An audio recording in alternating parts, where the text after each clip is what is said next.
estado en esa línea desde enero de los planes, los propósitos de Dios.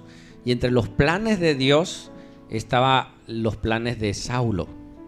Saulo se convierte al Señor, ¿sí? Y se convirtió en uno de los grandes precursores. Entonces quiero ahondar más sobre su vida. Hemos visto la biografía de algunos grandes hombres de la fe, John Hus, John Wycliffe, ¿sí? Pero hoy quiero hablar de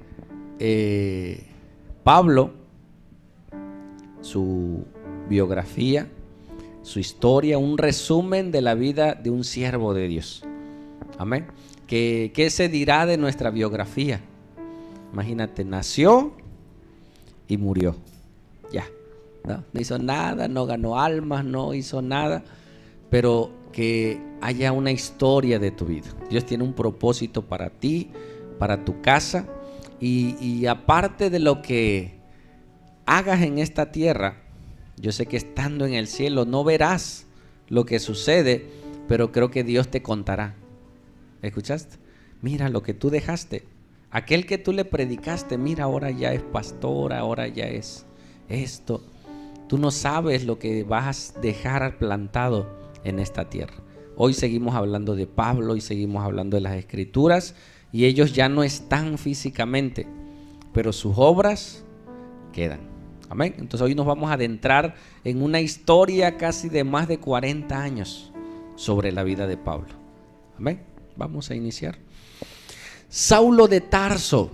¿Por qué? Porque él vivía en Tarso de Cilicia, también llamado San Pablo para muchos, ¿sí? Conocido como el apóstol, el enviado. ¿A quién? A los gentiles. Él era contemporáneo de Jesús.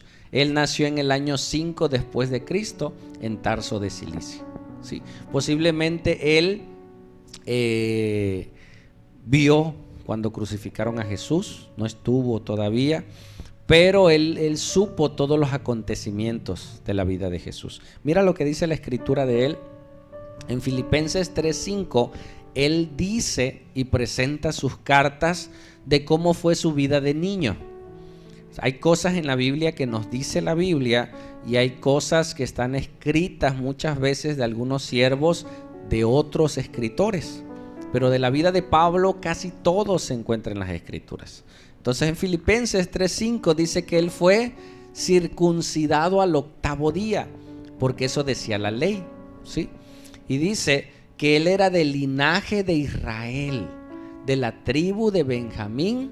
Él era hebreo de hebreos, o sea, él había nacido de ese linaje, ¿sí? Dice, en cuanto a la ley, su religión era fariseo. Fariseo es una religión de esa época. Sus papás eran fariseos y él desde pequeño fue instruido. Y mira qué tremendo, a los pies de quien fue instruido. Mira lo que dice en Hechos 22:3. Dice: yo de cierto soy judío, nacido en Tarso de Cilicia, pero criado en esta ciudad, instruido a los pies de Gamaliel. Tú vas a decir, bueno, ¿y ese quién es? Gamaliel era uno de los mejores teólogos de esa época, ¿sí? Sabía de política, sabía de las escrituras. Esto posiblemente sucedió a los 15 años de su vida. En esa época no había instituciones como las escuelas de hoy en día, ¿sí? Pero había maestros. Entonces, ¿qué hacían muchos? Cuando dice instruido a los pies de Gamaliel, ¿a qué crees que se refiere? Que muy posiblemente Saulo se fue a vivir con Gamaliel. O sea, tú para seguir un maestro, tú te tenías que ir a vivir con él, vivir en su casa, aprender sus costumbres, ¿sí? Aprender toda su filosofía, caminar con esa persona, ¿sale? Entonces él fue instruido a los pies de Gamaliel. Donde iban las pisadas de Gamaliel, pues ahí iba él. Él caminaba con él, él aprendió. Y dice, estrictamente conforme a la ley de nuestros padres, celoso de Dios, como hoy lo sois todos vosotros. Eso los dice cuando él apela, cuando daba testimonio de su conversión. Entonces él menciona que ¿a qué edad dije? A los 15 años ya él fue instruido. Todo niño, toda niña debe ser instruida en dos cosas. Número uno, en lo secular, o sea, en la vida tiene que aprender, pero también en lo espiritual. Una persona que es erudita en lo natural va a vivir una vida vacía. Puede ser un gran ingeniero, un gran abogado, un gran médico, pero le va a faltar la parte espiritual. Nosotros tenemos que instruir a nuestros hijos en las dos áreas. Así como forzamos a nuestros hijos, párate, vámonos a la escuela. No, mamá, no quiero. No, vamos. Porque uno sabe que es importante que vayan y estudien y se preparen. ¿Sí? No quieres ser burro como tu papá o como tu mamá. Los papás que no estudiaron, lo menos que quieran que nuestros hijos sean como nosotros. Los apresura uno. Amén. Pero ¿para qué quieres un abogado ladrón? Imagínate. Pero un abogado temeroso de Dios sería mejor. Entonces así también hay que instruirlos en lo espiritual. Vámonos a la iglesia, agarra tus cosas, ya hiciste tu tarea, ¿qué te dejaron de tarea? Preocuparnos en esa área.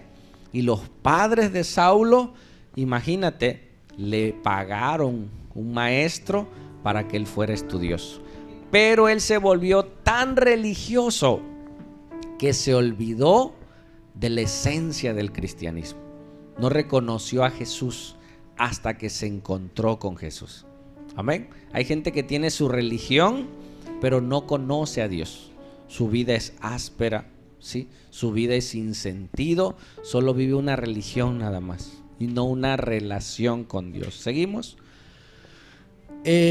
Por el año 36 fue la primera aparición de Saulo en el martirio de Esteban, en Hechos 7.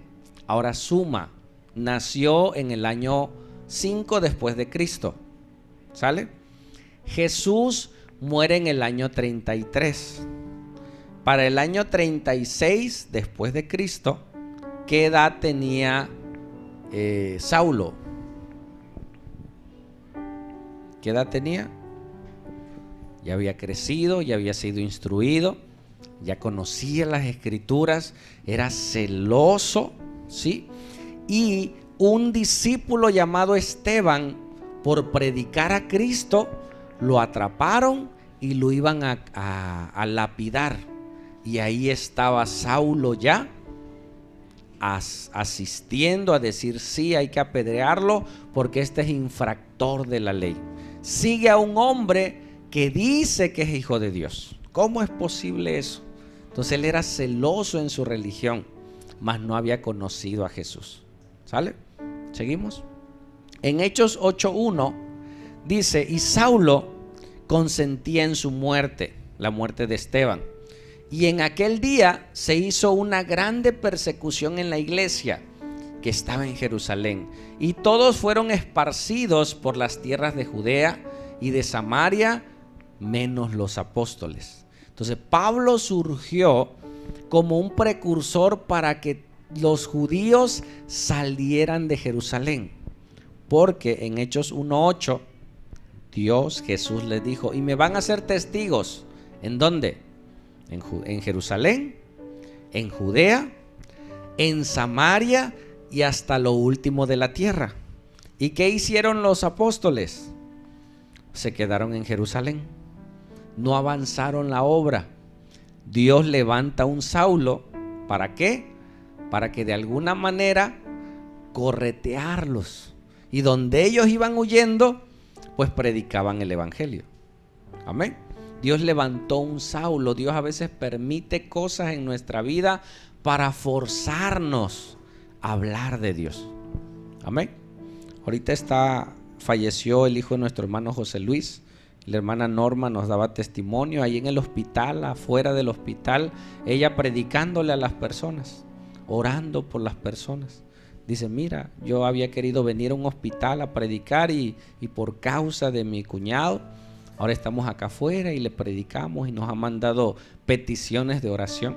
O sea, hay cosas que nos pasan muchas veces para forzarnos a orar, para forzarnos a predicar. Amén. Si no avanzas, se te aparecerá un Saulo. Quisieras un Saulo que te esté ahí forzando. Entonces dice que este Saulo consentía en la muerte de Esteban y comienza una gran persecución. Y mira qué tan osado era, sigue. Entonces Saulo asolaba la iglesia y mira qué terrible, entrando como casa por casa y trayendo a hombres y a mujeres, los entregaba en la cárcel. Entonces él entraba, sí, por voto oficial, él podía entrar a las casas haciendo allanamiento de morada, pero como era oficial, él podía entrar. Y la gente que estaba adorando al Señor los agarraba, hombres, mujeres, y se los llevaba. Y él pensaba que estaba haciendo lo correcto. Amén. Sigue.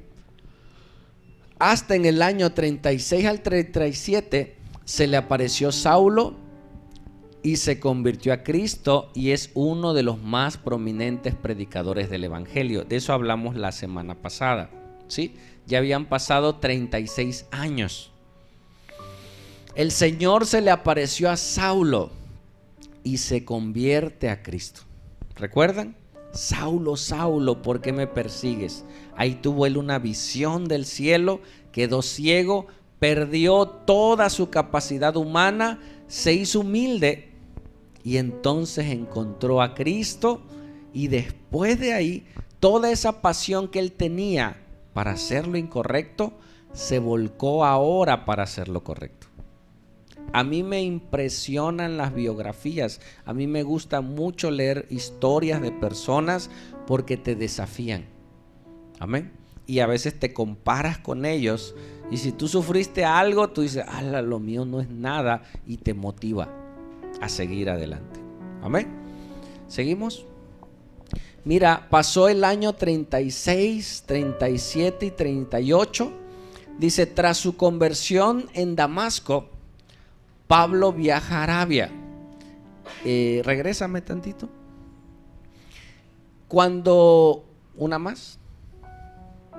esto sucede, él pasó un año persiguiendo a los cristianos. ¿Sí me explico? Desde la muerte de Esteban pasó un año haciendo esto. Ahora sí. Y al año de él estar persiguiendo a la iglesia, asolando a la iglesia, él se encuentra con Jesús. A veces leemos textos y pensamos que es en un solo momento. No, pasa el tiempo. Por eso pongo ahí la fecha. Pasó un año, él se convierte a Cristo y se convierte en un precursor ahora del evangelio. Y la gente se espantaba porque sabían que él perseguía a la iglesia y ahora estaba predicando de Cristo. ¿Qué crees que pensaba la gente? Imagínate, tú te enteras que una persona está encarcelando a cristianos. Llega a tu ciudad y está predicando de Cristo. ¿Qué es lo primero que vas a pensar? A mí se me hace que está haciendo trampa. ¿Sí me explico? O sea, está haciendo como que predica para que la gente diga, ya es cristiano. Y cuando digamos que somos cristianos, nos va a agarrar a todos. Entonces mucha gente tenía todavía temor de Saulo, porque por un año atrapó gente, ultrajó gente, las metió a la cárcel. O sea, era un hombre despiadado, ¿sí? Era un sicario del evangelio en cuanto a los romanos. Sigue. Tras su conversión en Damasco, Pablo viaja a Arabia y hay un tiempo que, según en Gálatas 1:12, dura unos 3 años. Ahí se convierte, él quedó ciego, recobra la vista y no sube a Jerusalén, se va a Arabia. Esto se ajusta en Hechos 9:23 y él permaneció con ellos muchos días. 3 años estuvo en Arabia. Dice Pablo que él fue instruido por Jesús. ¿Quién crees que instruyó a Pablo? ¿Jesús literalmente? Ya no. Fue el Espíritu Santo que él le reveló las Escrituras. Ya no menciona que se le volvió a aparecer. ¿Sí me explico? O sea, él tuvo una aparición, no vio a Jesús, vio un resplandor y escuchó una voz. Y él se convierte y por 3 años él comenzó a estudiar y a ser guiado por el Espíritu Santo, porque él, a los pies de Gamaliel, sabía toda la historia del pueblo de Israel. El más, él era fariseo, él guardaba la ley, ¿sí? Pero luego comprendió que no era por la ley la salvación, sino por la gracia. ¿Sale? Vamos. En el año 38 después de Cristo, poco después de este incidente de Damasco, ahorita te cuento el incidente, Pablo fue a Jerusalén a ver a Pedro y estuvo con él 15 días, según Hechos 9:26 y Gálatas 1:18 y 19. Y se empiezan a enlazar algunas cartas, porque hasta ahorita ya pasaron 38 años y no había escrito ninguna carta. ¿Sale? Seguimos. Mira qué aconteció. En Hechos 9 nos relata lo que te decía, que los discípulos no creían en Saulo, unos sí, unos no, hubo una disputa y dice, y como pasaron muchos días, los judíos hicieron entre sí consejo, ¿para qué? Para matar a Saulo, porque él andaba persiguiendo a la iglesia. Mas las acechanzas de ellos fueron entendidas de Saulo. O sea, se descubrió Saulo sus acechanzas y ellos guardaban las puertas de día y de noche. Y mira qué hicieron. ¿Sí? Entonces los discípulos, tomándole de noche, le bajaron por el muro en una espuerta, o sea, en una canasta. La versión que puse ahí dice una canasta. Saulo lo estaban acorralando tanto que lo querían matar. Los discípulos lo esconden y en la noche, para poder librar la vida de Saulo, lo bajan. Te decía yo que Saulo era chaparrito. Imagínate para bajarlo en una canasta. Era chiquito, no hubo mucho problema. Bajaron ahí para que él huyera, porque lo iban a matar. Amén. ¿Sigue? Pasado casi 12 años, él se fue, ¿sí? Nuevamente, él comenzó a estudiar, él comenzó a predicar, él comenzó a dar testimonio de su vida. No estaba en Jerusalén, pero él siguió su trabajo, su ministerio, ¿sí? Y dice, viendo Bernabé el gran desarrollo de la fe entre los gentiles de Antioquía, fue a Pablo de Tarso, porque él regresó a su ciudad, y se lo trajo a Antioquía, donde permaneció durante un año, según Hechos 11, 25 y 26. Toda la vida de Pablo está en Hechos. Después de Hechos 9, ahí comienza toda su historia. Y partió Bernabé a Tarso a buscar a Saulo, dicen Hechos, y hallado, lo trajo a Antioquía y conversaron todo un año allí. ¿Qué pasó con Saulo? Dios usó a Bernabé. Bernabé era un hombre reconocido dentro del cristianismo. Si leemos Hechos 3, Hechos 4 por ahí, aparece que Bernabé vendió sus propiedades, los puso a los pies de los apóstoles. Bernabé era un hombre rico, Bernabé era un hombre temeroso de Dios, ¿sí? Y era reconocido en el ambiente cristiano. Entonces Bernabé fue el que ayudó a Pablo para poder entrar nuevamente con los cristianos. ¿Sí me explico? O sea, él no pudo entrar solo con su testimonio, lo rechazaban. Entonces ahora venía Pablo, pero ya no venía solo, venía con un amigo de él, ¿sí? Por un año estuvieron platicando y él lo introdujo al cristianismo. Sí, lo llevó con los apóstoles, estuvo ahí. Entonces él le ayudó a poder entrar en ese movimiento. ¿Vale? Sigue. Durante el reinado del emperador Claudio, ya en el año 46, sabemos que hubo una gran hambre que el profeta Agabo había anunciado, a la que Lucas hace referencia en Hechos 11, 27 al 30, donde envían a Saulo y a Bernabé para asistir a la iglesia en Judea. Ya para esta fecha, ¿sí? Imagínate a quién tú le encargas dinero. Tú quieres pagar al banco y tú dices, ¿a quién le pido el favor que me lleve el pago? Alguien de confianza, ¿sí o no? Alguien que sabes que se lo va a llevar. No, ese se va, ni llega al banco, se va por otro lado, ¿no? Entonces ya para esta fecha, Pablo y Bernabé ya eran de gran confianza y les dieron la donación a ellos para que ellos fueran a Judea, ¿sí? Y mientras iban predicando, pero ellos llevaron el donativo que juntaron porque el profeta Agabo había dicho que en un año iba a haber una hambre terrible. Y sucedió. Y ellos se prepararon y llevaron esa ofrenda. Entonces Saulo y Bernabé ya eran de gran estima. Bernabé ya lo era, pero Saulo comenzó a ser reconocido y ya era de confianza. Ya nada más le quedó la cara como testimonio, dicen muchos. Dice un amigo, dice: pastor, yo ya no tomo, dice, nada más me quedó la cara de testimonio. Dice. Tú lo ves y dices: este borracho. No, es su testimonio, es su cara. Dice. Así Saulo dice que él ya era de buen testimonio para la iglesia. Amén. ¿Cuántos años habían pasado ya?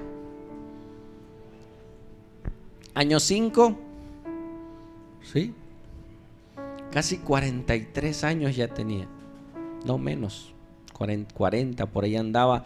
Ya él ya andaba predicando, haciendo la obra del Señor. ¿Sigue? En Hechos 12:25 dice: y Bernabé y Saulo, habiendo cumplido su ministerio de llevar el donativo, regresaron de Jerusalén llevando consigo a Juan, el que tenía por sobrenombre Marcos. Se unió al ministerio un joven, pero era un joven inexperto. Era un joven que creyó que el ministerio era algo sencillo y se metió. Ya después tuvo problemas y los dejó. Luego vamos a ir viendo esa historia. ¿Sigue?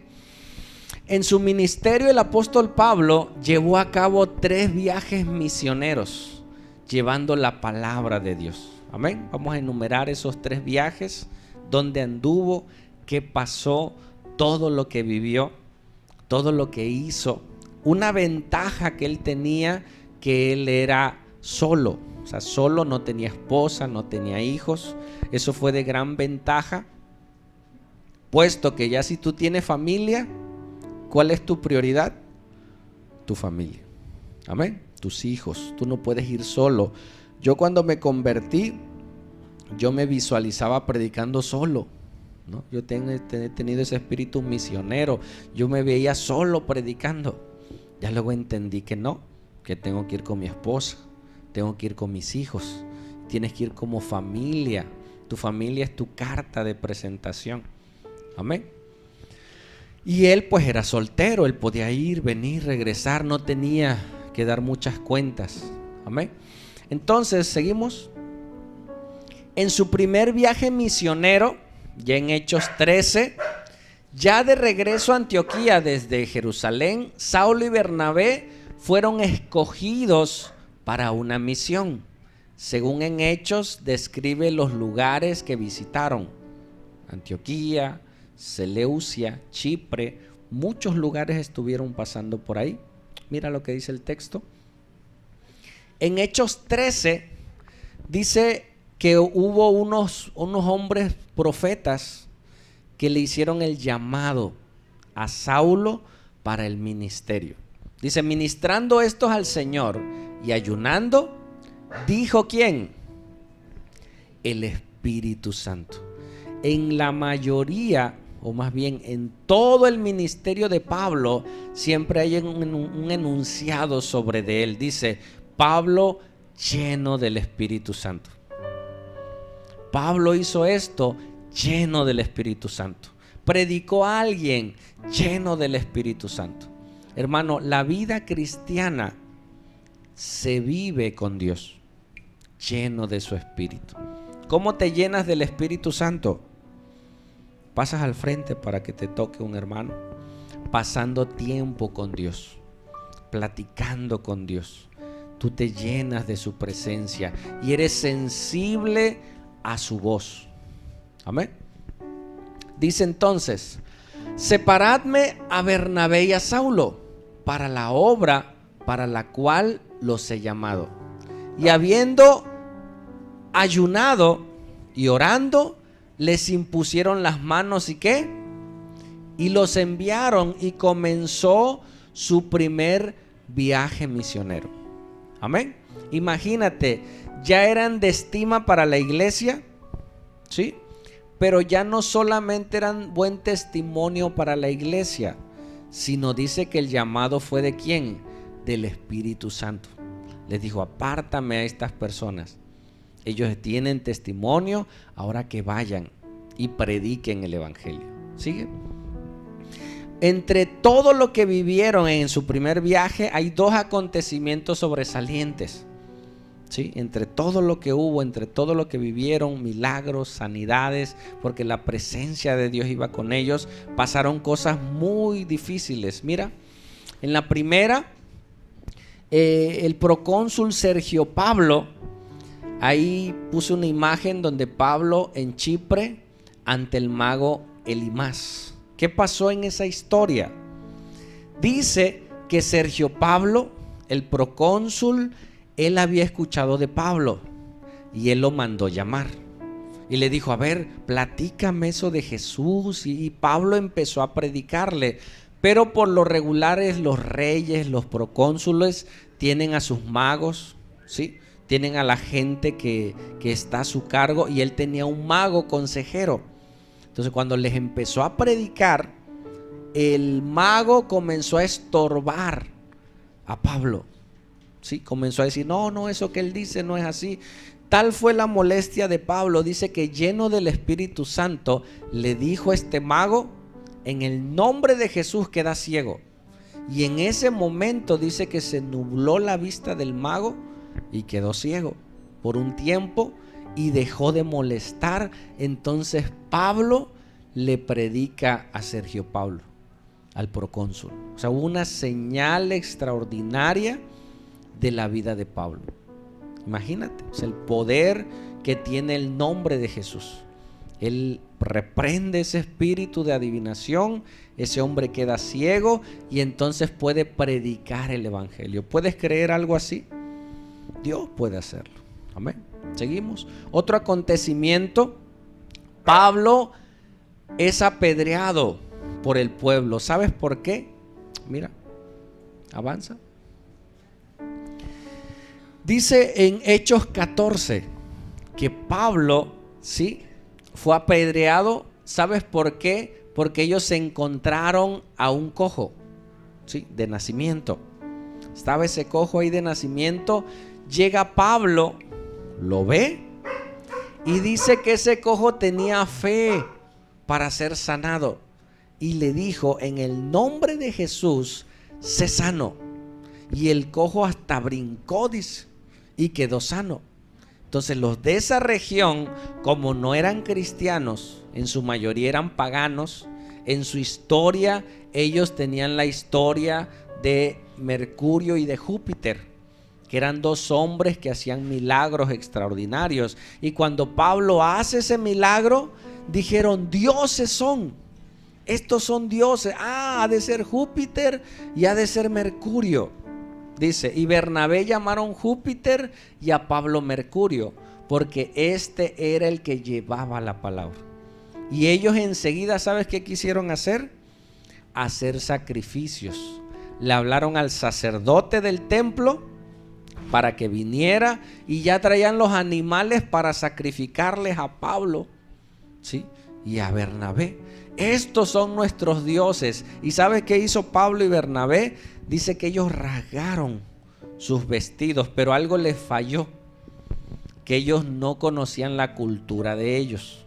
Nosotros tenemos que saber, cuando vamos a algún lugar desconocido, qué tipo de cultura sea. Para el judío, rasgar sus vestiduras es señal de afrenta, ¿sí? Es señal de decir estoy triste, estoy desesperado, de no hagas eso. ¿Sí me explico? Pero para ellos, el que alguien rasgara sus vestiduras era una ofensa. Entonces ellos se sintieron ofendidos. ¿Y sabes qué hicieron con ellos? Los apedrearon. Después de ver un milagro tan maravilloso, no aceptar la ofrenda, los apedrearon a tal punto que los tiraron fuera de la ciudad. Para ellos pensaban que ya los habían matado. ¿Sí? ¿Sigue? Bueno, regrésalo. Pensaban que ya lo habían matado y los discípulos que estaban ahí fueron y vieron que estaban vivos y los regresaron. Imagínate en esa historia cómo el mundo, hermanos, cuando tú haces algo para Dios, no lo reciben. A mí me tocó orar por una persona en el hospital. Este hombre adoraba la muerte. Él estaba entubado. Me pidieron entrar a orar por él. En el hospital de Pemex. Voy, oro por él. Lo extraordinario es que se empezaron a mover las cosas mientras yo estaba orando. Él estaba entubado, se incorpora, o sea, yo solito con él en el cubículo, se incorpora, me volteé a ver y se vuelve a quedar. Así yo me espanté, pero pues lo bueno es que no había nadie me vio mi cara. Me puse a orar: Señor, haz tu obra. Este hombre adoraba la muerte, ¿no? Adoraba la muerte, por lo que supe. Al segundo día él vuelve del coma, ¿sí? Lo extuban y todo, y le contaron que un hermano fue a orar por él, y me hablan, me quería conocer. Fui, le prediqué el evangelio, platiqué con él. Él seguía adorando a la muerte. Todavía fuimos a su casa como 2-3 veces a predicarle, y en una de esas nos damos cuenta y una hermana nos dice: ¿sabes qué? ¿Sabes a quién le da gracias a este hombre? Porque está sano. A la muerte. Él seguía con su altar dándole gracias a la muerte que lo salvó, ¿no? Que no fue la oración, que no fue la predicación, que no. Y ahora hace 2 años por lo del COVID murió, ¿no? O sea, Dios puede hacer un milagro, pero si tu estructura religiosa, ¿sí? Si tu religión muchas veces impide que tú creas en el Señor. Así me tocó orar por una joven en el hospital, una niña católica. Le hicieron una brujería, oramos, la ministramos esa noche, se liberó esa joven. Al otro día que fui a la guardia, estaba hablando por teléfono y le dice a la que estaba hablando, dice: ya llegó el pastor, el enfermero que oró por mí, dice. Ya llegó, ya platicamos. Y me dice esta joven: no, dice, pues yo soy católica, ya entendí que tengo que meterme más a la iglesia, dice. Y ya se metió más a la iglesia, a su religión. Le digo: hija, no busques una religión, busca la palabra, busca la Biblia, porque a través de las escrituras descubrirás la verdad. Conocerás la verdad y la verdad te hará libre, hermano. Por eso no te guíes mucho por los milagros, guíate por la palabra. Se puede haber un milagro, hay gente que puede sanar, puede liberarse, pero si no entiende la palabra, ¿sí? El milagro se lo atribuyen a otra persona, a otro Dios. O dicen: no, yo no creo que fue Dios, yo creo que fue obra de la casualidad. No le dan la gloria a Dios. Y Pablo es testigo de ello, junto con Bernabé. Imagínate, después de un milagro, ¿qué debía de hacer la gente? Wow, oye, ¿cómo le hicieron? ¿Qué pasó? Y hubieran seguido a Jesús. No, lo apedrearon. Imagínate, seguimos. Avanzamos en la historia.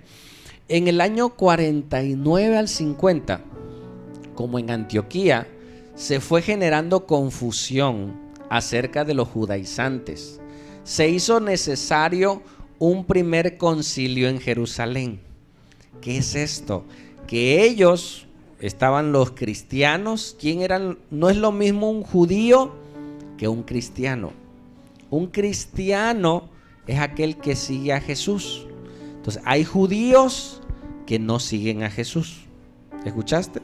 Hay judíos ortodoxos que ellos no creen en el Nuevo Testamento. Ellos siguen su tradición. Entonces, muchos de ellos que habían creído en Jesús decían: sí seguimos a Jesús, pero tienen que guardar la ley. Hoy en día hay religiones así que se le conoce como los judaizantes, que ellos guardan el sábado y guardan todas las, pero se dicen cristianos, pero son cristianos judíos, están mezclados, no han separado la ley de la gracia. Amén. Eso le pasa a ellos para no contender tanto, mejor subieron a Jerusalén, regresando de su primer viaje misionero. Obsérvalo en Hechos 15, avanza, ve a tu Biblia y síguelo conmigo. Dice: entonces algunos que venían de Judea enseñaban a los hermanos. ¿Quiénes hermanos? Los cristianos, ¿sí? Que si no circuncidáis conforme al rito de Moisés, no puedes ser salvos. Ya creíste en Jesús, está bien, pero necesitas guardar la ley, necesitas circuncidarte, necesitas guardar el sábado, necesitas hacer cosas de la ley. Hermano, nuestra salvación no es por obras, amén, es por gracia. ¿Necesitas guardar el sabbat para ser salvo? Ya no, eso es para los judíos. ¿Necesitas circuncidarte? Por ley no, a menos que sea por un motivo de salud, sí se tiene que hacer. Amén. Y ellos insistían en hacerlo, ¿sigue? Así que suscitada una disensión, o sea, un pleito y contienda no pequeña a Pablo y a Bernabé contra ellos, determinaron que subiesen Pablo y Bernabé a Jerusalén y algunos otros de ellos a los apóstoles y a los ancianos sobre esta cuestión. ¿Qué hicieron ellos? Ellos fueron sabios y dijeron: mira, no vamos a pelear, ni tú ni yo, vamos con los apóstoles y que ellos resuelvan. Amén. ¿Y qué resolvieron? Dice que Pedro se paró y dijo: hermanos, si nosotros que nacimos judíos, nosotros que hemos sabido la ley desde niños, no podemos guardar la ley, ¿cómo esta gente, estos gentiles que no saben de la ley, la van a guardar? Si nosotros que la sabemos no podemos, menos ellos. Así que llegaron a un acuerdo y dijeron: mira, nos ponemos de acuerdo y solamente los gentiles tienen que guardar, no sacrificar a los ídolos, ¿sí? No vivan en fornicación, no vivan de ahogado, no coman animales ahogados en sangre, ¿sí? Y la fornicación. Esas tres cosas se les dedica a ellos. Entonces, en ese concilio se llegó a un acuerdo que a los gentiles no se les insistiera en guardar las leyes judías. Amén. Ese texto hay que enseñárselo a los judaizantes. Mira, si Pablo y el concilio llegó a ese acuerdo, ¿tú qué tienes que andar haciendo? Entonces hicieron ese concilio y a ellos mismos les encomendaron esparcir la noticia y surge un segundo viaje misionero. Para este concilio fue por el año 50. Amén. Fue en el año 50. Ya Saulo ya tenía unos 45 años, estaba muchachón, ¿sí? Ya conocía más, ya estaba más preparado de las escrituras y seguía predicando el evangelio. ¿En qué momento, hermanos, él hizo las cartas? Hasta ahorita no había hecho ninguna carta. ¿Escuchaste? Desde su conversión hasta el año 50 no había escrito ninguna carta. Hasta que ellos, cuando salen de Jerusalén, llevan una estrategia formidable. ¿Cuál era su estrategia para predicar el evangelio? Llegar a una ciudad, llegar a una sinagoga. Esa era su estrategia. Vamos a una ciudad, ¿cómo le predicamos a la ciudad? Bueno, vamos a ver si hay sinagogas. Si hay sinagogas, llegamos a las sinagogas judías, les enseñamos, ¿sí?, que el Mesías, el Cristo, es el que fue crucificado. Y los que crean los vamos a capacitar, los vamos a enseñar y vamos a establecer el reino de Dios. Esa fue su estrategia y fue una estrategia formidable. Y de esa manera se extendió el evangelio y casi en todas las ciudades había sinagogas. Amén. Sigue. Del año 50 al 52 dice que fue el segundo viaje misionero. Después de Hechos 15, después del concilio, ellos se fueron. ¿Sigue? A los pocos días de llegar a Antioquía, Pablo y Bernabé se pusieron de acuerdo y dijeron: volvamos a visitar a los hermanos por todas las ciudades en las cuales hemos anunciado la palabra del Señor, para ver cómo están. Ellos hicieron un buen trabajo apostólico, ¿sí? Pero se originó una discusión entre ellos a causa de Juan Marcos, que hizo que se separasen. Bernabé fue a Chipre y Pablo fue a Siria y a Cilicia, confirmando a las iglesias. En su segundo viaje misionero ya no trabajó con Bernabé. Bernabé se fue a otro lado y se deja de escribir de Bernabé. Obviamente han de haber pasado muchas cosas, ¿sí? Pero Pablo sigue su trabajo, y la disputa fue por Juan Marcos, porque Juan Marcos en su primer viaje misionero abortó. Se dio cuenta que no era como él pensó que iban a ir de viaje, y los apedrearon y les dijeron: no, esto no es para mí. El cristianismo, hermanos, no es fácil. Tú vas a un lugar a predicar, y si no salen las cosas como tú quieres, la gente se ofende. A mí me ha pasado muchas veces. He orado por gente y no sana. ¿Y qué creen? No, ese hermano no tiene unción. No, yo no voy por la sanidad. Yo voy para predicarle a Jesús. Amén. Oré por una señora en fase terminal. La confronté con el evangelio. Dije: hermana, usted tal vez muera, pero usted necesita saber la verdad. Le prediqué el evangelio, le dije que se pusiera a cuentas con Dios. Creo que se arrepintió, porque en ese momento ella lloró, confesó sus pecados, le entregó su vida a Cristo, pero por su padecimiento, después que oramos y yo me fui, la señora se puso muy mal y murió. ¿Y a quién crees que le echaron la culpa? Al pastor, porque ¿para qué fue a orar? Si fuimos, lo invitamos a que fuera a orar para que sanara, ¿no? Y como no sanó, y después que ora el pastor por ella, se muere. ¿Quién tiene la culpa? Pues el pastor, porque él sabe de la vida y la muerte. Imagínate, o sea, tú vas haciendo la obra, pero yo ya entendí, amén, que no es orar por sanidad, es orar por la salvación de su alma. Yo hice mi trabajo, le prediqué a Cristo, creo que está con el Señor. Yo vi su conversión, yo vi su angustia en el evangelio, y creyó y se arrepintió, pero después se puso mal y falleció, ¿no? Dios tal vez ya esperaba eso para que se fuera, pero la familia pues no lo entendía, esperaba un milagro, ¿no? Y al rato me andaban buscando ahí que para qué había orado por ella, ¿no? Imagínate. Ok, seguimos. Ya en Hechos 16, después llegó a Derbe y a Listra, y aquí estaba allí cierto discípulo llamado ¿quién? Timoteo, ¿sí? Dice: hijo de una mujer judía, creyente, pero su padre era griego. Entre su caminar se encontró a Timoteo, que al final son las últimas 2 cartas que escribe Pablo antes de morir. Y a Timoteo lo toma como un hijo en la fe, porque él lo parió. O sea, él le predicó el evangelio.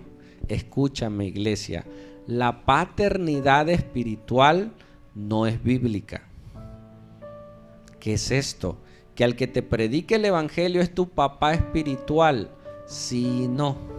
O sea, es tu guía, ¿sí? Pero dice Jesús: no llames padre a nadie, solo a Dios.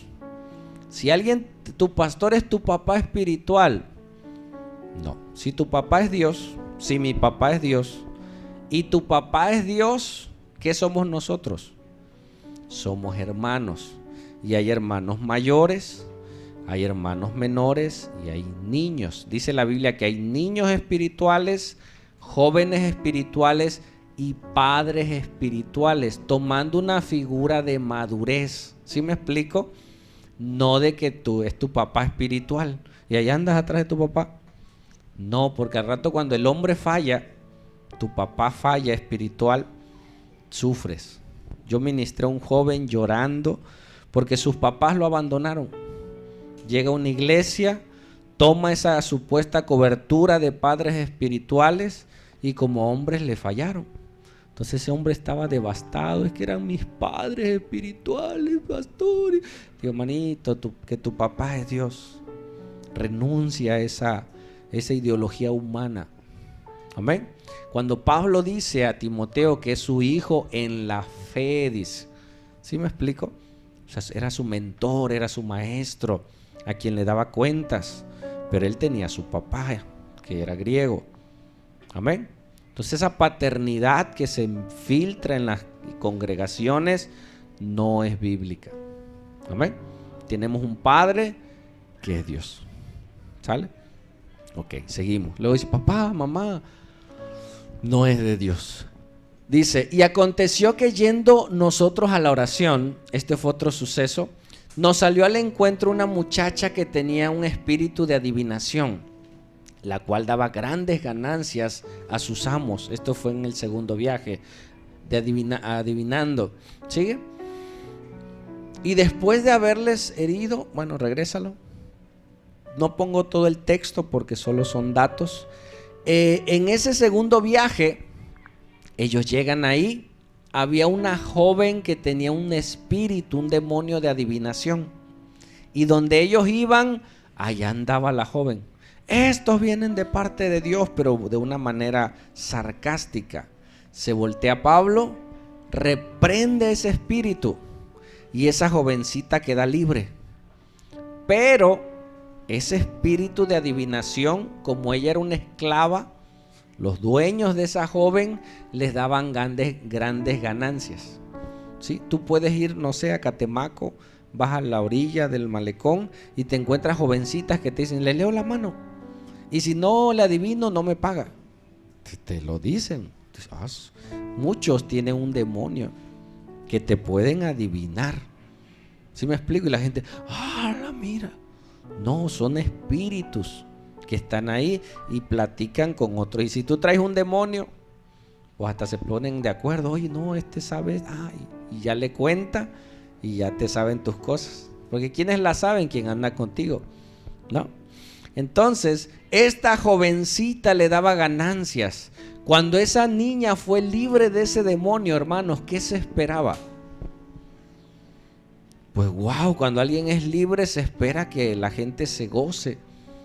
Pues no. ¿Sigue? Lo que le sucedió a estos hombres, después de haberles herido, lo azotaron. Amén. Los echaron en la cárcel, mandando al carcelero que los guardase con seguridad. Imagínate la vida de Pablo, pero te estoy hablando de 40 años casi de ministerio. ¿Sí?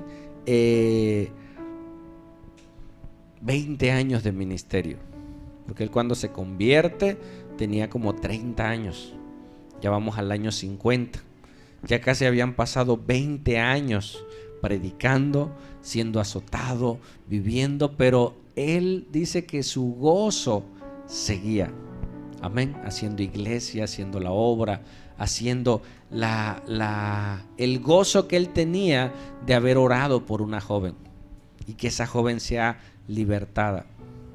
Amén. Lo que pasaba después ya era consecuencia del pecado del ser humano. Lo azotaron y lo metieron a la cárcel. ¿Y sabes qué hicieron en la cárcel? Se pusieron a llorar y se pusieron a quejar y dijeron, oye, mira todo lo que me pasa por el evangelio. No, yo ya no voy a ir a la iglesia porque ahí no me saludan. Y empezó, no, a medianoche dice que ellos comenzaron a adorar a Dios, a darle la gloria a Dios, a darle la exaltación a Dios. Ellos no se esperaban lo que Dios iba a hacer. En medio de esa adoración y de esa alabanza, empieza un temblor, ¿sí? Se abren las puertas, los presos salen, las cadenas en las cuales ellos estaban se rompen y el carcelero, al ver esa situación, dice, me van a matar mis dueños. Y se iba a matar, y cuando se iba a matar aparece Pablo, prende una lámpara, una antorcha y le dice, no te mates, aquí estamos todos, mira. ¿Sigue? Le dice, no te mates. Y la sorpresa no solo era que estaba Pablo y Bernabé, que estaban todos los presos. Imagínate, ¿qué haría un preso, un ladrón, si le abres la puerta de la cárcel? Pues vámonos, de aquí soy. No, había una presencia de Dios, había una santidad de Dios. Hermano, todo eso es posible si tú buscas a Dios de corazón.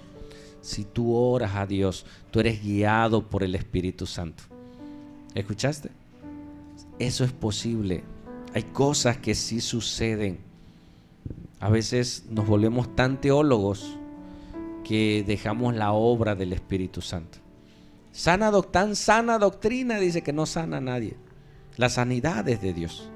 Pero cuando tú tienes la presencia de Dios, tú vas con Él y Dios hace como Él quiere. Amén. Dios se manifiesta, Dios obra de una manera increíble. Entonces, en medio de eso, siempre había una presencia de Dios sobre este hombre. ¿Sí? Ya ahí entonces, en ese segundo viaje misionero, ellos escriben la primera carta a los tesalonicenses y la segunda a los tesalonicenses.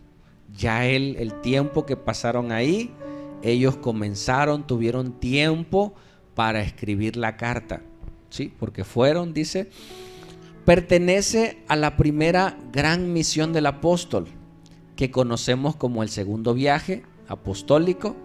El viaje va de Tesalónica a Atenas y Corintio, y la carta se coloca a más tardar en esta última fase. Ya cuando iban de regreso, ya habían pasado a Tesalónica, y una carta sucedía de esta manera. Él estaba en un lugar, les predicaba el evangelio, se iba y luego lo buscaban para dar consejo, y el consejo que él podía dar era a través de cartas.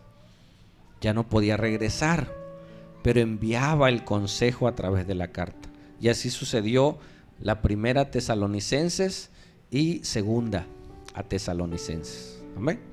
En su segundo viaje misionero, ahí aparecen las primeras cartas de Pablo del Nuevo Testamento. Nosotros las vemos así de corridito. No fue así. Tuvo un proceso histórico. Imagínate, desde que Cristo muere, el año 33, al año 52, ¿cuántos años pasaron? Del 33 al 52, ¿cuántos? Saquen la cuenta, no sean así. Ese periodo no hubo cartas. Amén. La manera de testificar era a través de su vida. La mejor manera de hablar era a través de su vida, y ellos ocupaban el Antiguo Testamento para decir lo que dice de la profecía de ese Jesús al que crucificaron. Él era el Cristo. De eso hablaba. Y ya después comienzan las cartas. ¿Sigue? Ya por el año 52, al final de todo esto, Pablo regresa a Jerusalén y Antioquía de Siria, y en Hechos 18 ya, habiendo arribado a Cesarea, subió a Jerusalén, y después de saludar a la iglesia, descendió a Antioquía nuevamente, dicen Hechos. ¿Sigue? Y viene el tercer viaje misionero. ¿Sí? Ya Bernabé ya no está, Pablo sigue su misión. Dicen Hechos 18, y habiendo estado allí algún tiempo, salió, andando por orden la provincia de Galacia y de Frigia, confirmando a todos los discípulos, y llegó a Éfeso. Y aconteció entre tanto que Apolos, un buen predicador, estaba en Corinto, Pablo, andadas las regiones superiores, vino a Éfeso. En ese tercer viaje misionero también tuvo lugar el altercado con el platero Demetrio. ¿Qué pasó con Demetrio? Demetrio hacía artífices, hacía estampas, hacía figuras de dioses. Entonces Pablo, su énfasis era predicar a Cristo y decir que solamente era Dios, que Dios era espíritu, que Jesús era el mediador para el Padre, que no hagan imágenes de nada. ¿Cómo crees que le caía a Demetrio esto? ¿Sabes? Sus estampitas, ¿cuántas quieres? ¿De qué color? ¿De qué Dios quieres? Y él era negocio, era un negociazo en esa época y hasta el día de hoy. Amén. Si tú te pones colores, la metafísica, ciertos atuendos o algunas imágenes le atribuyen cierto poder. ¿Sí me explico? Pero es cierta ganancia. Entonces él decía, esos no son dioses. Pues igual, pobre Pablo lo apedrearon. O sea, cada que hacía algo bueno, en vez de que la gente le reconociera, se iban en contra de él. Por ganancia. ¿Sí? Mucha gente a nosotros nos dicen que estamos en maldición porque no diezmamos, ¿no? Porque dice Malaquías, malditos son con maldición. No, el diezmo es para los judíos. Nosotros estamos bajo la gracia. Nosotros ofrendamos voluntariamente. Amén. Y estamos bajo su gracia, y si damos, damos por amor. Entonces, para muchos el decir esto, a muchos pastores no les conviene. Dicen, no, ellos están mal. ¿Por qué? Porque se les acaba el negocio. ¿Sí me explico? Así en el caso de ellos, el decir que esas imágenes no eran dioses, pues se les perdía el negocio. ¿Seguimos? Ya en el viaje misionero se dio lugar a nuevas cartas para las iglesias, ¿sí? Y ya ahí escribieron Primera y Segunda de Corintios, Gálatas y Romanos. Escribe por el año 52, se escriben esas 4 cartas, ¿sí? Él tenía más tiempo para escribirle las cartas a cada uno de ellos. Y en Corintios le preguntaban con respecto a tal tema, él les contestaba con la carta. Amén. No existían obviamente celulares, teléfonos como para una videollamada, ¿no? No, era a través de cartas. ¿Sigue? En el año 54, Pablo pasó luego a Grecia, donde permaneció 3 meses. Y después que hubo andado a aquellas partes y de exhortarles con abundancia de palabras, vino a Grecia. Y después de haber estado allí 3 meses, en Hechos 20 dice que emprendió el camino de regreso a Jerusalén. Y cuando llegaron a Jerusalén, los hermanos nos recibieron de buena voluntad. Entonces ya los apóstoles los recibieron, supieron todo el trabajo que este hombre había hecho, ¿sí? Las iglesias que había plantado, los discípulos que había hecho, y ellos estaban gozosos. El mundo estaba, imagínate, el diablo se frota las manos para destruir personas. Tú vas, le predicas el evangelio a esa persona y ya se va a ir al infierno y lo rescatas del infierno. ¿Cómo crees que está el enemigo? Molesto. No le gusta, ¿sí?, que tú hagas la obra de Dios. Por eso cuando empiezas a caminar más en el Señor, dices, oye, ¿por qué me pasan las cosas? Porque hay una opresión espiritual.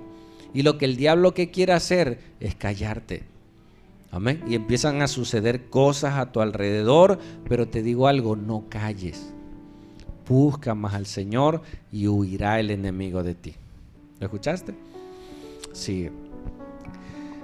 Regresan ellos a Jerusalén, terminan sus misiones, pero va en su última etapa ya Pablo, y ahí mismo en Jerusalén es arrestado, en Jerusalén y en Cesarea. O sea, lo arrestaron, lo soltaron y lo volvieron a arrestar, y en ese encarcelamiento escribió la carta a los filipenses.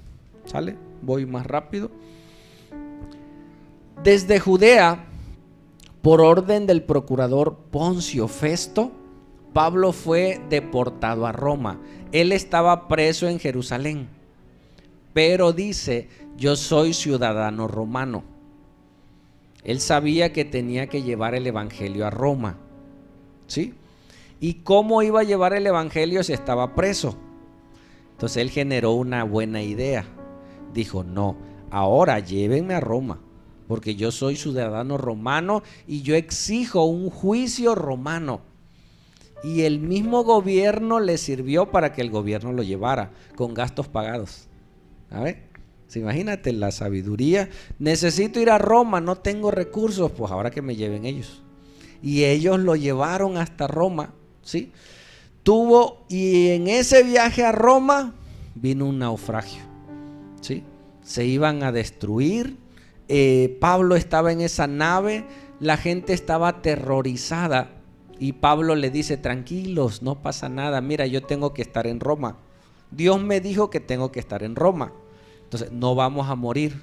Y tú, ¿cómo no? No vamos a morir. Si Dios me dijo que voy a estar en Roma, es porque voy a estar en Roma. Aquí no voy a morir, allá me van a matar, pero aquí no. Y les dio fe, se destruyó la nave, llegaron a la orilla. Llegando a la playa, imagínate, después del naufragio, salta una culebra y le muerde a Pablo la culebra. Y dicen: oye, no lo mató el mar, mira, lo vino a matar esta culebra. Pero lo curioso, que después de morderle la culebra, no se murió. Y ese milagro le sirvió a todos los que iban ahí, ¿sí? Él era un preso, ahora él era el líder de los presos. ¿Escuchaste? Después que lo llevaban, los soldados que lo guardaban, ahora se cuadraban con Pablo, porque Dios estaba con él. Amén.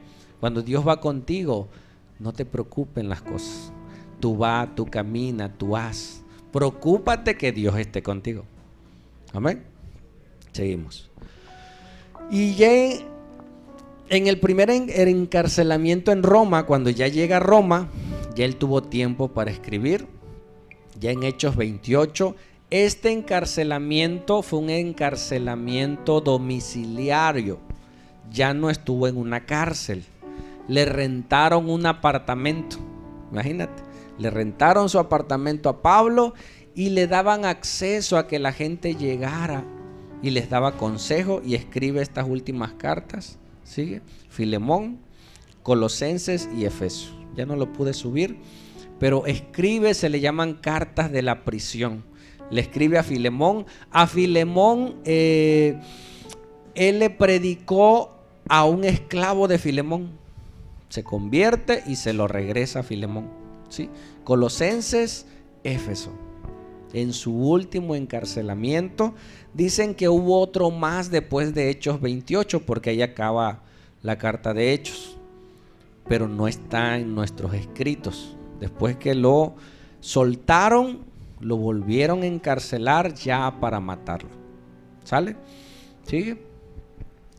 Dice: las cartas pastorales. Primera Timoteo, ¿te acuerdas de Timoteo? Que lo ganó en la fe. Ahora Pablo lo dejó en Éfeso, y Timoteo era el pastor de la iglesia de Éfeso. Amén. Y le escribe carta primera y segunda de Timoteo, y la carta de Tito, que se conocen como cartas pastorales. Son probablemente posteriores a los demás escritos que llevan el nombre del apóstol, entre el año 60 y 63. ¿Sale? ¿Sigue? Mira lo que narra Pablo, como cerrar la historia de las cosas que sucedió, porque se habían levantado falsos maestros, falsos pastores. Dice: si ellos son pastores, yo más. Si ellos son maestros, yo más. Yo he sufrido más que ellos. Dice, Pablo menciona mucho de los obstáculos que ha tenido en su vida y en sus viajes misioneros. Ve a Corintios 2, por favor. Y mira lo que dice. Segunda de Corintios 11, 23. Pablo dice: son servidores de Cristo los detractores. Dice: hablo como si hubiera perdido el juicio, como si estuviera loco. Dice: ellos son servidores, dice, yo más. En muchos más trabajos, en muchas más cárceles, en azotes un sinnúmero de veces, a menudo en peligro de muerte. ¿Sigue? 5 veces he recibido de los judíos 39 azotes, porque si le daban 40 ya abolían la ley y lo tenían que soltar. Entonces nada más le daban 39 menos 1, dice. Si daban 40 era infringir la ley. 3 veces he sido golpeado con vara, ¿sí? Una vez fui apedreado, 3 veces naufragué, y he pasado una noche y un día en lo profundo del mar, y Dios lo ha rescatado. Amén. Pero no por mala gente. Hay gente que puede decir, yo estuve 3 veces también en la cárcel, pastor, pero por bandido. No, estamos hablando de que estuvo sin razón. ¿Sí me explico? No, a mí me han azotado, pastor. Pues sí, pero por necio, ¿no? Dice que la vara es para la espalda del necio. Es que a mí seguido me azotan, pero porque no hace caso. No, Pablo está hablando de su vida en la fe. Amén. De predicar el evangelio. ¿Sigue? Con frecuencia en viajes, en peligros de ríos, peligros de salteadores, peligros de mis compatriotas, los mismos judíos me quieren matar, peligros también de los gentiles, peligros en la ciudad, peligros en el desierto, peligros en el mar, peligros entre falsos hermanos. ¿Sigue? En trabajos y fatigas, en muchas noches de desvelo, en hambre y sed, a menudo sin comida, en frío y desnudez. Todo lo que vivió ese hombre, ¿sigue? Además de tales cosas externas, o sea, en lo físico, está sobre mí la presión cotidiana de la preocupación por todas las iglesias. O sea, no solo era su dolor físico que le afligía, sino el saber que la iglesia siguiera adelante. Pero ¿sabes qué sucedía con las iglesias cuando se enteraban que Pablo era metido en la cárcel?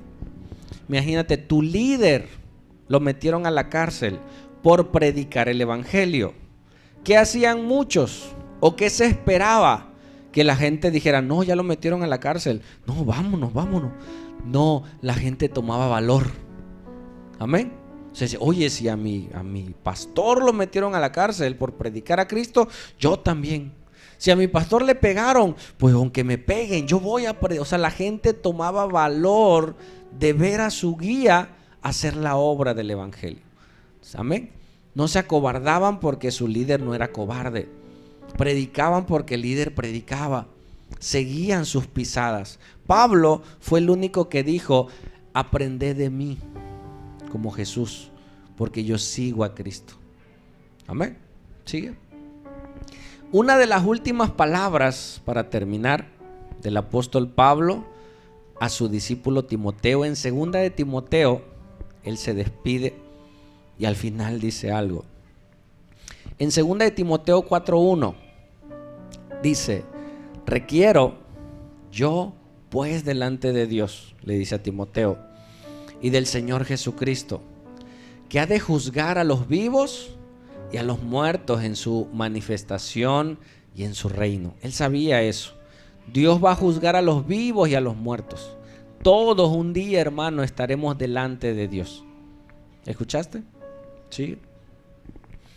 Que prediques, le dice a Timoteo, la palabra. No solo que prediques, insiste. Dice que instes a tiempo y fuera de tiempo.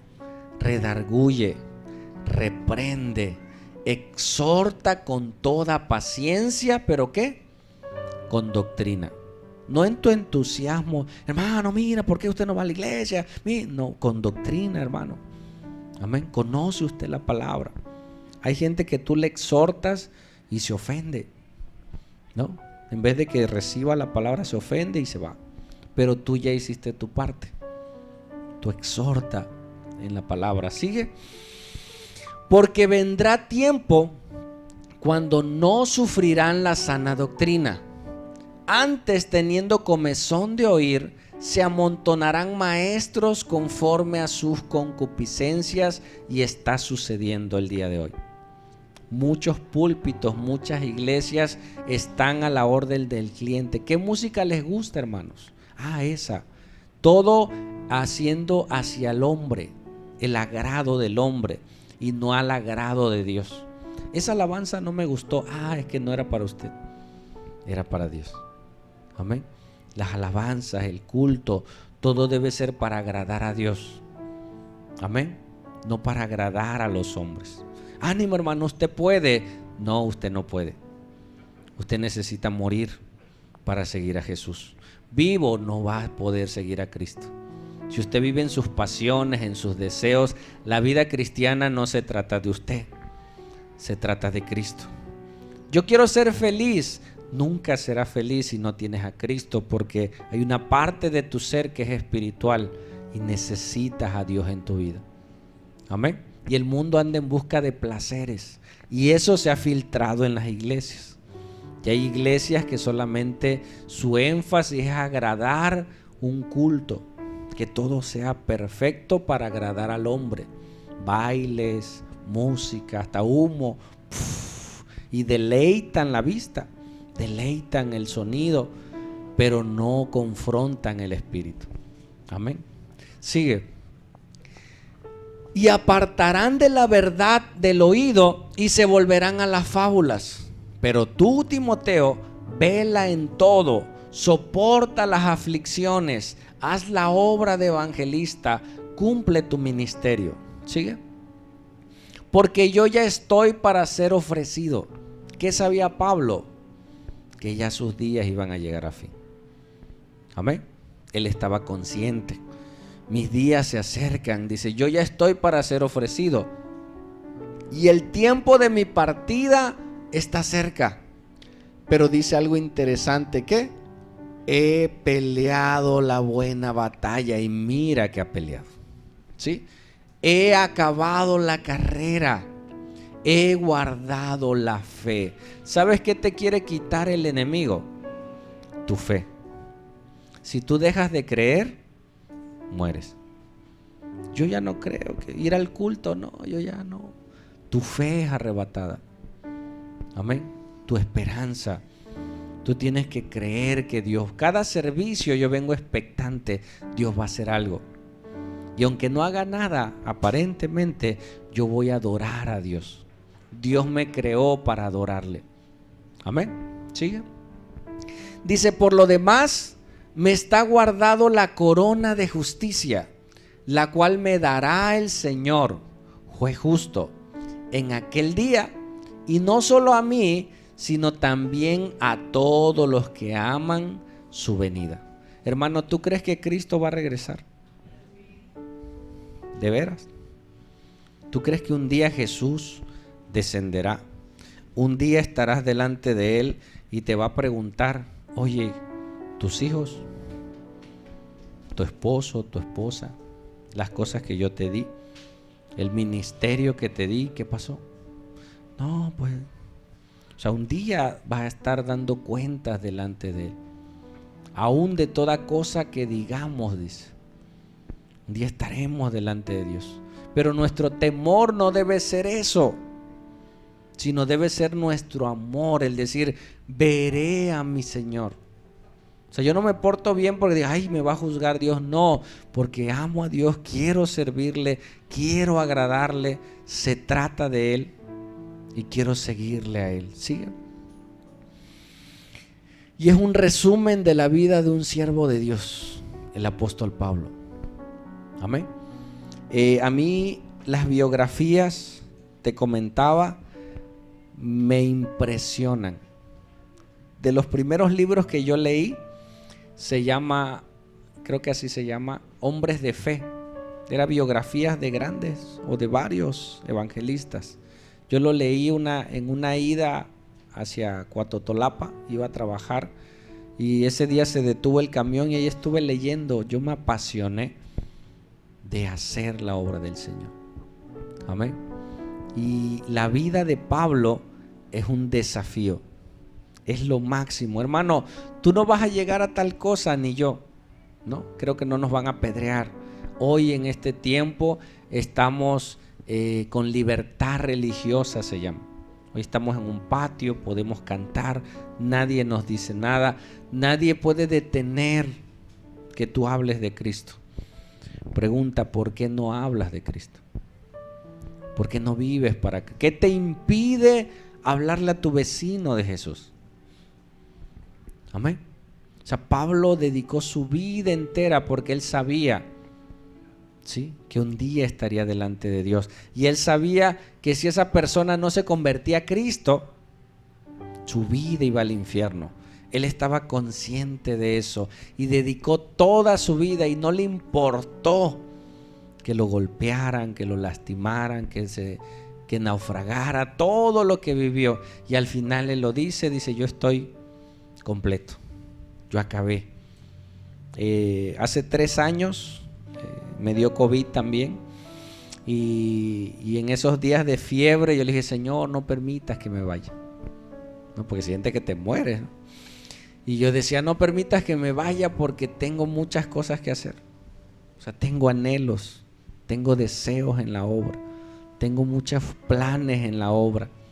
Y no me fui, gracias a Dios.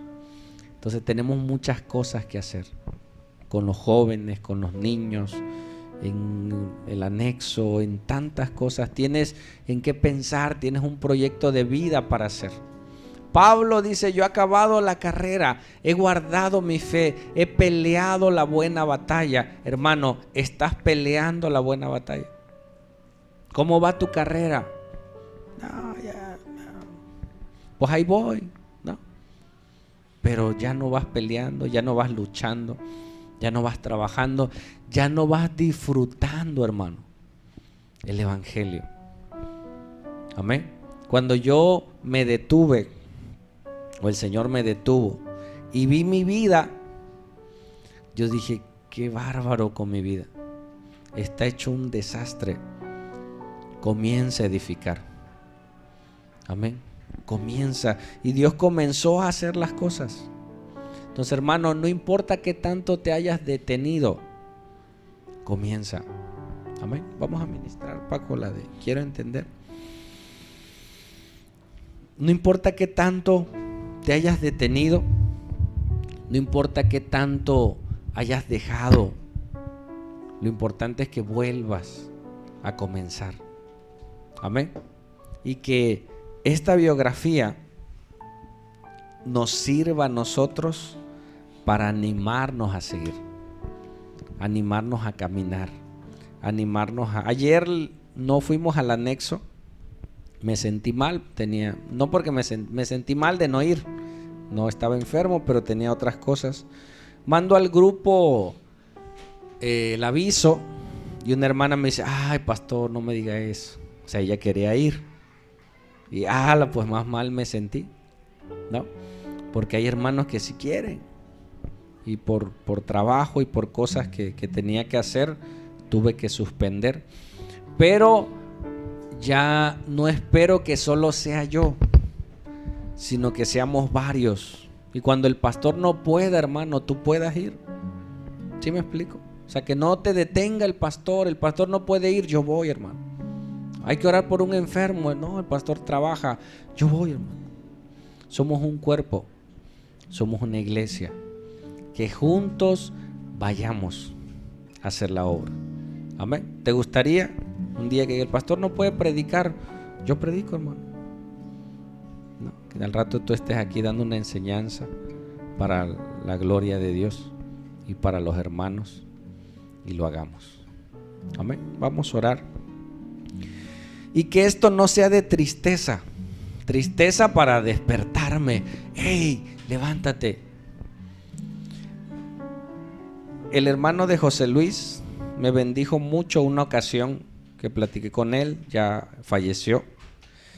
Y dice que en esos días él tuvo problemas de alcoholismo. En esos días que dejaba de tomar, porque de repente dejaba de tomar y dice que una vez iba él caminando y él se iba hablando a sí mismo. Y se hablaba a sí mismo y se decía, mira, qué bonito les. O sea, él así, mira, hasta caminas bien, dice. ¿Ya viste? Si puedes, mira, camina adelante. Y dice que él iba caminando, pero se iba echando porras. Mira, sí se puede. Oye, el domingo hay culto, ¿vas a ir? Sí, voy a ir. O sea, él se contestaba. O sea, él se platicaba a sí mismo. Y se decía, sí se puede, sí. Pero dice que había voces que le hablaban y le decían, no, no puedes. No, no vas a poder. No. Y decía, no, ¿cómo no? Y cuando él me lo dijo, yo me recordé a mí mismo. Hermano, hay veces que no tendrás a nadie que te eche porras. Échate porras. Tú solo. Mira, vamos a seguir adelante. A veces no hay esposo, a veces no hay amigos, a veces no hay iglesia. Échate porras. Dile, vamos a empezar de nuevo. Vamos a seguir adelante. Avanza. Cuando te caigas, a veces no habrá quien te levante. Dice la Biblia ahí del solo. Levántate solo. Levántate sola. Párese. Órale. Hey, ¿usted puede? Sí, no puedo, pero en Cristo sí puede. Avance, camine.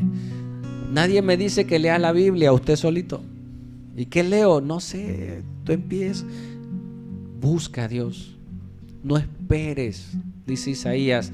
Buscad a Jehová mientras puede ser hallado. Llamadle en tanto que está cercano de eso. Tenemos un tiempo, hermanos, para seguir, para avanzar. Y si no hay quien te eche porras, échate porras tú solito y avanza. Amén. Vamos a orar. Y en medio de esta alabanza, conozcamos más del Señor y le demos la gloria y la alabanza a nuestro Dios.